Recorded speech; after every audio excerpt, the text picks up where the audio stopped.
আজকে খালেদা জিয়া তিনবারের prime minister, উনি একজন মহিলা, বৃদ্ধা, অসুস্থ। উনি যে দলের হোক না কেন এদেশের প্রাইম মিনিস্টার ছিল। উনি যে অপরাধ করেছে এর চেয়ে হাজারো বড় অপরাধীরা আজকে রাস্তায় ঘুরে বেড়াচ্ছে, কিন্তু উনি কেন জেলখানায় ঢুকে ধরে মরবে? এটা মানবাধিক অধিকার না, এটা মানবিক মর্যাদা হতে পারে না।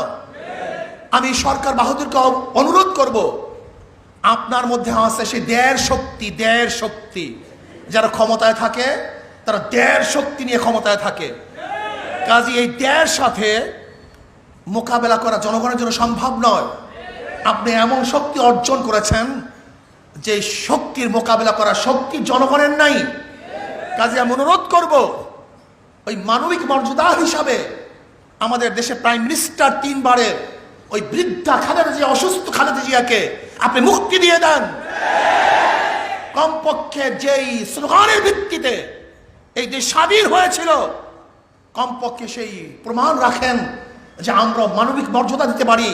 খালেদা জিয়া যে দলের হোক না কেন, সে দেশের প্রাইম মিনিস্টার, তার একটা সম্মান আমাদের দেশের আছে কি আছে কি নাই?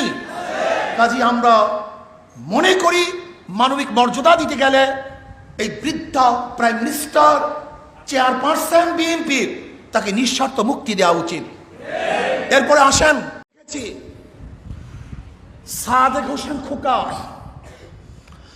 আজকে দেশের মাটিতে মরতে পারে নাই, অথচ সাদেক হোসেন খোকা সে একজন মুক্তিযোদ্ধা, সে একজন মুক্তিযোদ্ধা। আমি সরকারকে বলতে চাই, সাদেক হোসেন খোকা যে দলেরই থাকুক না কেন, সে তো মুক্তিযোদ্ধা। এই দেশের মাটিতে তার মরার অধিকার ছিল, কিন্তু কেন মরতে পারে নাই? কারণটা কোথায়? এর জবাব সরকারকে দিতে হবে, সরকারকে দিতে হবে।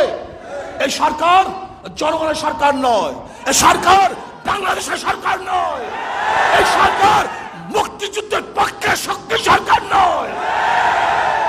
এই সরকার ভিন্ন এক দলের, ভিন্ন এক দেশের ইশারায় তাদের সরকার পরিচালনা করে। যদি মুক্তিযোদ্ধার সরকারই হয়ে থাকে, তাহলে সাদেক হোসেন খোকা সে তো একজন মুক্তিযোদ্ধা, স্বীকৃত মুক্তিযোদ্ধা, সে তার দেশের মাটিতে মরতে পারবে না কেন? কারণটা কোথায়?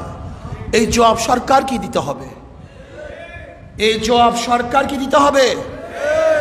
আজকে দেন, কালকে দেন, এর জবাব বাংলাদেশের জনগণ নিবেই নিবে। কোনো সন্দেহ নেই।